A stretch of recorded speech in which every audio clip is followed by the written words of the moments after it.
उठो अमृत वेले, आलस मत करो। ये सारा कीर्तन जो सुना है इसका मूल है अमृत वेला, नाम। हर को नाम जप निर्मल करम, नाम जपने से ही कर्म निर्मल होंगे। पहला नाम है, नाम ही है जो मन को ताकत देता है। मन डोल जाता है ना हमारा, कोई सामने दो रास्ते दिखाई देते हैं, एक आसान एक मुश्किल।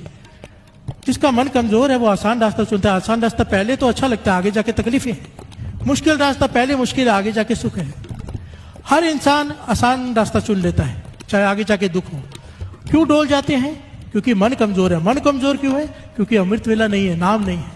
तन की खोजन है भोजन, तन की ताकत है भोजन, मन की ताकत है भजन। प्यार से बोलिए धन गुरु नानक। अगर नाम जपेंगे मन बलवान हो जाएगा, मन सही डिसीजन लेगा, डोलेगा नहीं। डोला ना ही तुमरा चीत, अमृत नाम जप गुरुमुख मीत। हर का सिमरन जो करे सो सुखिया संसार, इत उत कदे ना डोले जिस राखे।